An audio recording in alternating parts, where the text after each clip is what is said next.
Remember Inception? The beginning of Inception, the question was, what is the most deadly parasite or whatever, I don't remember. And he said, it's an idea. An idea. There is nothing in your life that has the power to make you unhappy until you turn it into a thought, a negative thought, and turn it into your head and torture yourself with it. Simple as that. Okay? If you're locked down and you're at home and you have food and you have shelter and you're not sick, and hopefully none of your family and loved ones is sick, okay? The only way you can get yourself to be unhappy is to say, I don't like this. I want life to be different, right? And that's not gonna change life, interestingly, that thought, right? But it's gonna change you and make you miserable. Your brain does what you tell it to do. I mean, anyone listening to us, if you tell your brain, raise my right hand, your brain is not gonna raise your left foot. It's just gonna obey, just tell it. You're the boss. Most happiness practitioners, I interviewed my dear friend Matthew Ricard on. Matthew Ricard is known as the world's happiest man. So 63,000 hours of lifetime meditation. His brain circuitry is literally different than ours. And I asked him and I said, Matthew, so do you sometimes get unhappy? And he laughed and in his funny French accent said, what are you talking about? No, I'm pissed off all the time. Okay? And basically, all happiness experts will tell you unhappiness is a survival mechanism. It's alerting you. Your brain is saying, hey, something is not perfect. Can you please look into this? The game is not to avoid that. That's actually harmful for you. You want to be aware of the things that might go wrong. The game is how quickly do you bounce back to happiness? From that moment where your brain says something is not right, how quickly do I go back to happiness? And on average, it takes me 7 seconds. From the time my brain suggests that something deserves my happiness to the time I either dismiss it because it's not true or decide what I'm going to do about it or decide to accept it and think what else I'm going to do is 7 seconds. 7 seconds, okay? Yes, sometimes I get stuck in, maybe 3-4 times a year, I get stuck in something that takes me, a day to overcome. But most of the time, it's a very simple flowchart. It's a very logical process. It's neuroplasticity. Write the flowchart on a piece of paper, and every time your emotion changes, look at it. Is it true? Can I do something about it? Can I accept it and do something despite its presence? It's really that simple. I listed down the majority of human emotions and plotted them across where they are anchored in time and across if they're positive or negative. So you take an emotion like regret. Regret is anchored in the past. It's about something that happened in the past and it's negative. You take something like anxiety. Anxiety is anchored in the future. It's about something that might happen in the future and it's negative, okay? The majority of negative emotions are anchored in the past and the future. The majority of positive emotions are anchored in the present moment. If you're here and now, there's absolutely nothing wrong. I mean, think about it this way. If you're listening to us having this conversation as one of our listeners, by definition, there is no tiger trying to eat you.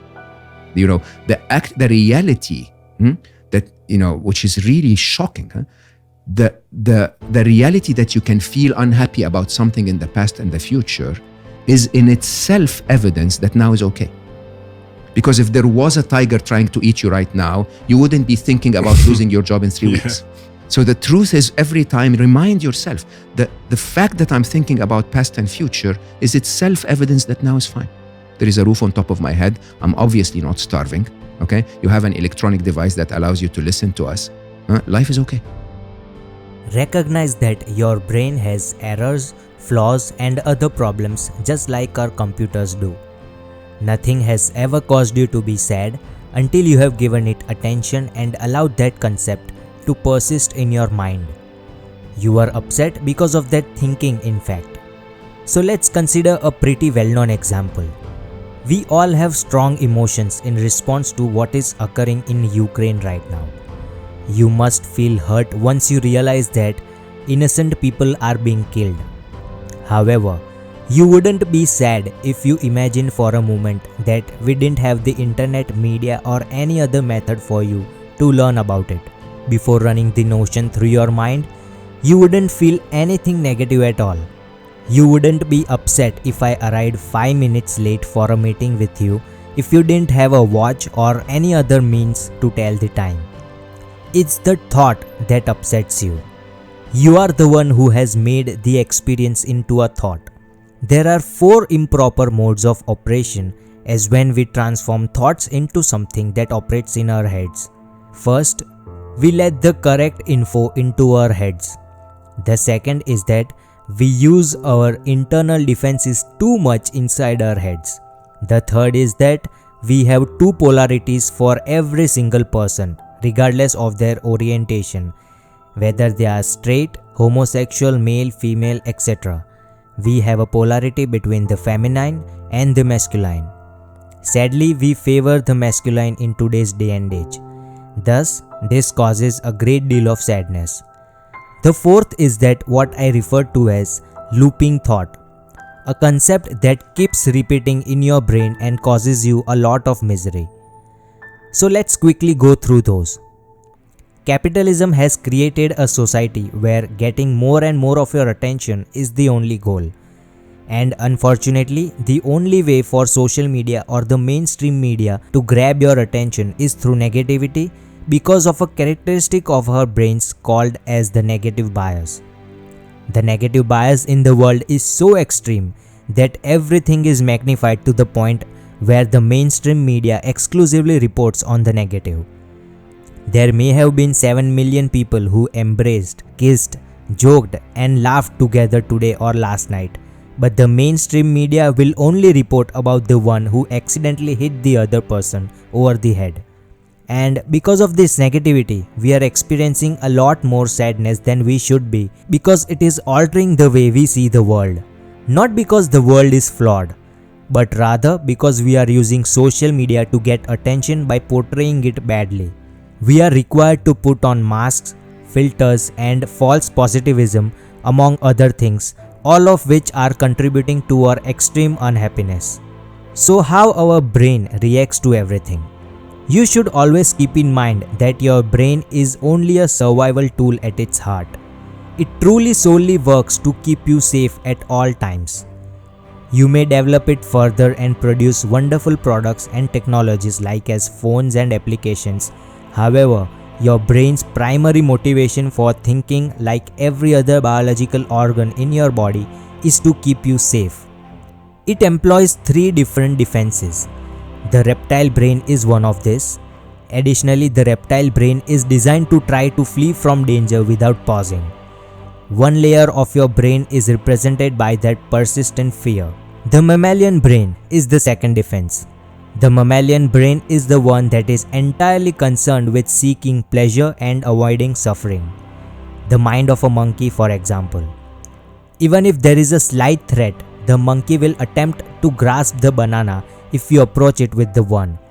It will quit touching bananas if you give it an electrical signal as punishment. And the human brain contains that. We are the only ones with access to the third layer, the logical brain, which is incredibly fascinating. And what is the logical brain trying to do? It's basically attempting to plan, evaluate, look back, learn, look forward and make goals. In essence, it's how we defend ourselves from potential risk rather than from present threats. The issue with those 3 brains is that when they are combined, we humans end up suffering. It's referred to as the AAA aversion attachment as we amplify our urge for safety. The continuous dislike of everything is called aversion. For example, when I was speaking to my UK friends a few weeks ago, I found that people, they were really concerned that the world was ending. And that fear of things makes us so afraid, which is followed by a feeling of attachment. That is your reptile brain. And if it's out of control, it is essentially making you sad for no reason at all. What I refer to as the second layer is attachment. We develop attachment because we crave pleasure and avoid suffering. We want to always stick to the known. And since we exaggerate it, the attachment we have is continuously causing us to be sad. We exaggerate our desire to stick with that what is comfortable rather than experience the excitement of genuinely living. Now, the character that most represents the widespread unhappiness in humankind is probably the one that basically says, no matter how nice my life is, I always find something I'm dissatisfied about. Why? Because your brain seeks perfection in order to keep you secure. If anything little may go wrong in 6 years, but everything is perfect right now, your brain will continue to want to focus on the bad aspect, which makes us miserable. And then there is that persistent idea. Believe it or not, the main cause is that constant thinking. So there is a condition called hypofrontality. Our brain's inability to concentrate enough to break free of negative thought patterns is known as hypofrontality. So on Friday, your partner says something unpleasant. On a Saturday morning, what do? You awaken and think, oh yeah, I remember that tape from Friday at 4 p.m. I'll play that again just to make myself miserable. It's like the Netflix of misery, like on-demand misery. You have seen that scary movie at 4 p.m.? Let me play that several times over.